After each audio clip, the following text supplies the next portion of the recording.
Hello everyone. फिर से नया टॉपिक लेके हम आए हैं, रिग्रेशन या प्रतीपगमन जिसे कहते हैं। और ये एक बहुत ही ज़्यादा इम्पोर्टेंट टॉपिक है। इससे क्वेश्चन ज़रूर पूछा जाता है मिड में। तो सबके लिए जानना बहुत ज़्यादा ज़रूरी है और इसे हम बहुत ज़्यादा शॉर्ट में समझेंगे, अच्छे से समझेंगे क्या होता है, क्यों यूज़ किया जाता है। तो देखते हैं, चलिए कि क्या क्या हम इसके बारे में जानेंगे। क्या होता है रिग्रेशन? रिग्रेशन जानने से पहले हमें सबसे पहले पता होना चाहिए कोरिलेशन या सहसंबंध जिसे कहते हैं, उसी से आगे का ये पार्ट है, उसी से रिलेटेड ये पार्ट है। तो पहले ये आपको पता होना चाहिए कोरिलेशन या सहसंबंध क्या होता है। तो वो जैसे आपने पढ़ रखा होगा कि सहसंबंध होता है दो चरों या दो वेरिएबल्स आपस में कैसे एक दूसरे से रिलेटेड होते हैं, कैसे एक दूसरे पर डिपेंड होते हैं, क्या एक बढ़ने से दूसरा बढ़ता है या एक के बढ़ने से दूसरा घट जाता है, क्या रिलेशन में होता है, पॉजिटिव होता है कि नेगेटिव होता है। ठीक है ना। तो ये होता है कोरिलेशन, दो चरों के बीच में आपसी संबंध कहलाता है सहसंबंध। और ये उससे आगे का टॉपिक है रिग्रेशन। ये क्या बताता है कि अगर हमें एक चर या एक वेरिएबल अगर हमें पता है तो उसके आधार पर हम दूसरे चर का अनुमान लगाते हैं। सपोज सपोज कीजिए कि जो वर्षा है और जो चावल की फसल है एक दूसरे पर कैसे डिपेंड कर रहे हैं, उनमें क्या रिलेशन है। तो हम क्या देखते हैं कि साल जब वर्षा शुरू होती है हम चावल बोते हैं, तो चावल की जो फसल है वर्षा होने पर अच्छी होती है। तो एक तो उनमें रिलेशन हो गया कि एक के आने पर, बारिश के आने पर फसल अच्छी हो रही है। तो दूसरे पर उसका प्रभाव, सकारात्मक प्रभाव पड़ रहा है या धनात्मक प्रभाव पड़ रहा है।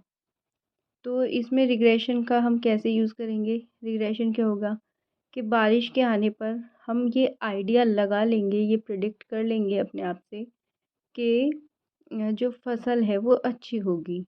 तो इसी को कहा जाता है रिग्रेशन। आइए डेफिनेशन देख लेते हैं कि एक चर के ज्ञात मूल्य के आधार पर दूसरे संबंधित चर मूल्य का अनुमान लगाना, इसे सांख्यिकी विधि में प्रतिगमन कहा जाता है। Regression in static regression analysis is a set of statistical processes for estimating the relationship between the dependent variable and one or more independent variable। ये आपको पता चला कि प्रतिगमन उस क्रियात्मक संबंध को दर्शाता है जिसके द्वारा हम एक चर का अनुमान दूसरे चर से लगा सकते हैं। जैसे यहाँ पे एग्जाम्पल दे भी रखा है कि वर्षा और चावल उत्पादन में सहसंबंध होने पर वर्षा के आधार पर चावल उत्पादन की मात्रा ज्ञान करना। नेक्स्ट टॉपिक है प्रतिगमन का महत्व, क्यों हम इसे यूज़ करते हैं, क्यों ये ज़्यादा इम्पोर्टेंट है।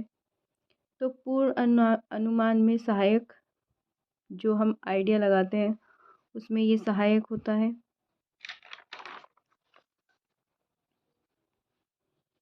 दूसरा,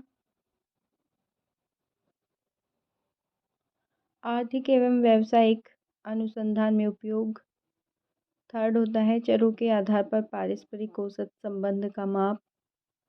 और लास्ट होता है सहसंबंध की मात्रा एवं दिशा का ज्ञान देना। तो रिग्रेशन जो है, regression is the relationship between dependent and independent variable. Two types का हम पढ़ते हैं, linear and non linear. Second होता है simple and multiple. Next topic है रिग्रेशन कोफिशिएंट क्या होता है, कैसे हम इसकी वैल्यू निकाल सकते हैं। तो सबसे पहले हम पढ़ेंगे लीनियर रिग्रेशन कोफिशिएंट। इसमें क्या होता है कि प्रतीपगमन के आधार पर भविष्य कथन हेतु प्रतीपगमन गुणांक का प्रयोग करते हैं। और प्रतीपगमन गुणांक दो सांख्यिक तथ्यों क्रमशः सहसंबंध कोरिलेशन गुणांक चरों की प्रामाणिक विचलनशीलता पर निर्भर करता है। ये टू वेरिएबल्स पर डिपेंड करता है, एक तो कोरिलेशन कोफिशिएंट और दूसरा स्टैंडर्ड डेविएशन। क्या रिलेशन होता है इनमें? Regression coefficient is equal to are multiply by sigma Y upon sigma x और r multiply by sigma x upon sigma y, where sigma x और y is equal to standard deviation of variable x and y। क्या formula है इसे निकालने का? पहला case देखते हैं, केस फर्स्ट।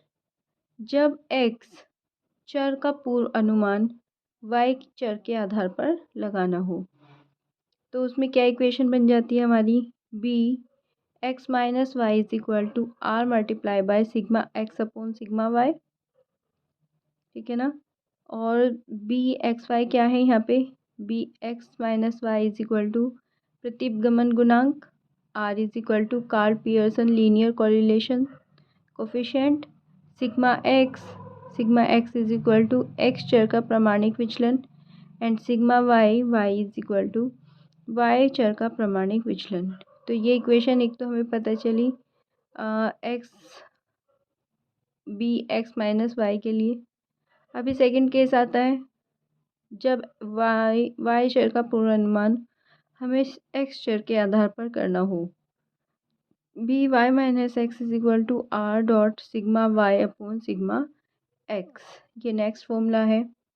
अगेन उसमें बस कुछ नहीं है, आपको क्या ध्यान देना है कि अब हमें वाई चर का अनुमान लगाना है एक्स चर के आधार पर, तो सिग्मा वाई ऊपर चला जाएगा और सिग्मा एक्स नीचे आ जाएगा। अगर आपको ये वीडियो अच्छी लगी हो, आपके लिए हेल्पफुल हो, तो प्लीज़ हमारे चैनल को सब्सक्राइब करें और लाइक शेयर करना ना भूलें।